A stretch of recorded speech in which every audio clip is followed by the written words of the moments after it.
Hello, friends. In our clinical practice, we encountered patients with various conditions. Some cases were relatively simple, while others more complex. Today, I want to share a case involving a patient with multiple overlapping conditions. This was a male patient in his 50s who came to us mainly because of insomnia.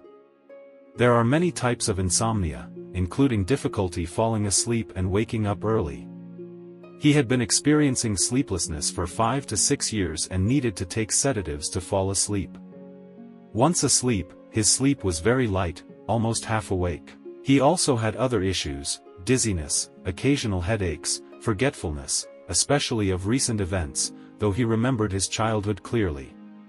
Sometimes he experienced palpitations, chest tightness, chest pain, numb hands, dry mouth, but he didn't feel thirsty.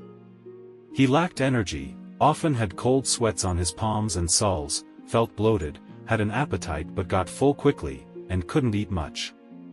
His bowel movements weren't dry but were difficult, and urination was normal.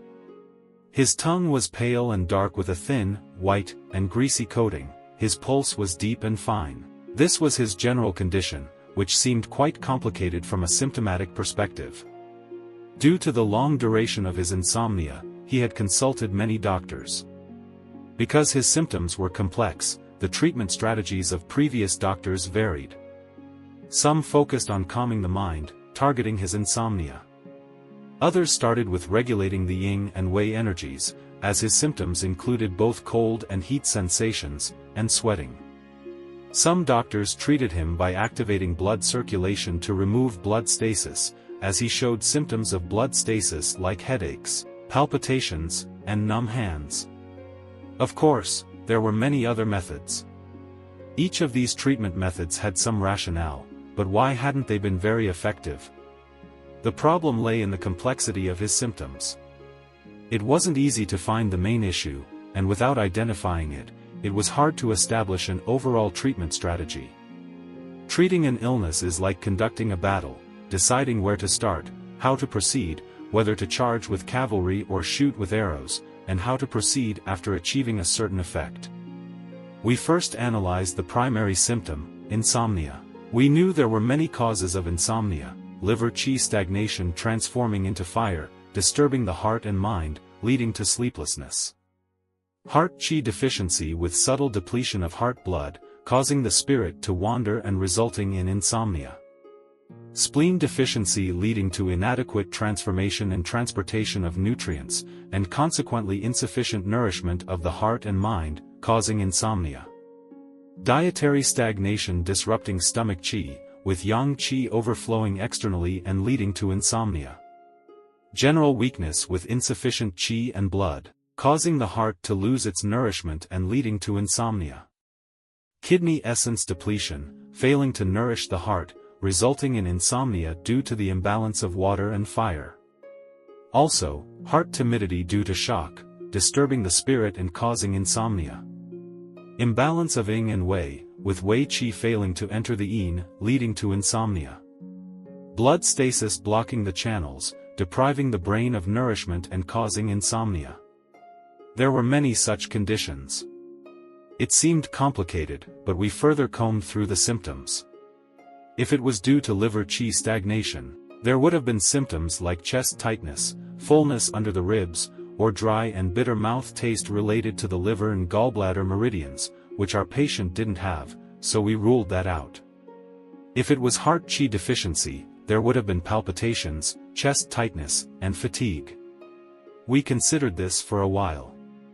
In the case of spleen deficiency, there would have been symptoms like fatigue, weakness, poor appetite, since the spleen governs the muscles and limbs.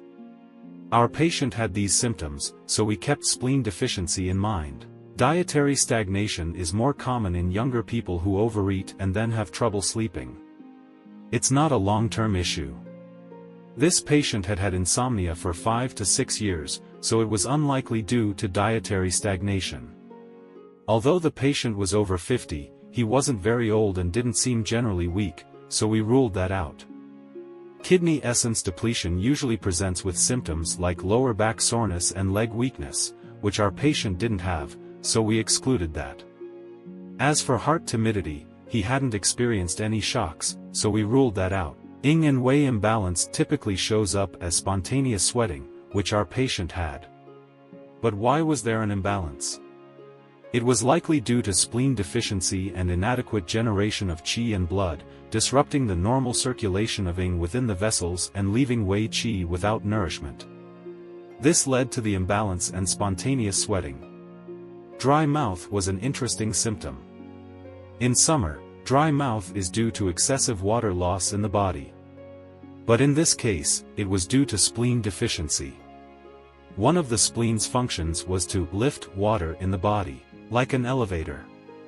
Now with spleen deficiency, that elevator wasn't working.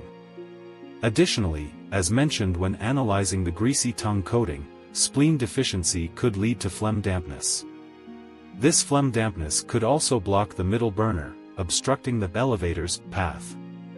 Therefore, even though there was water below, it couldn't rise, leading to dry mouth. This type of dry mouth wasn't due to actual water deficiency in the body, which was why the patient felt dry but didn't want to drink water. It was different from feeling thirsty after a run in the summer. Having an appetite indicated the stomach qi wasn't injured, but feeling full quickly was due to spleen deficiency. The food couldn't be transformed, so new food couldn't be accepted, leading to fullness. Difficulty with bowel movements was also a sign of spleen deficiency. The spleen is responsible for ascending, and the stomach for descending. Spleen deficiency led to a lack of ascension, and thus the stomach didn't descend properly. Therefore, bowel movements were difficult, but the stool wasn't dry. So, we had basically clarified the issue. Spleen deficiency was the root. Spleen deficiency led to Yin and Wei imbalance, blood stasis, and malnourishment of the heart spirit, causing complex symptoms. The reason previous treatments focused on calming the spirit and heart, harmonizing Yin and Wei, or activating blood circulation didn't work well was that they didn't address the root cause, starting treatment midway. Identifying the key issue, our treatment focused on strengthening the spleen. There were many ways to do this. For this patient, we used ginseng to strengthen the spleen, combined with Pinellia and Eupatorium. Pinellia dried dampness and transformed phlegm, working well with tangerine peel in the formula to create an effective combination.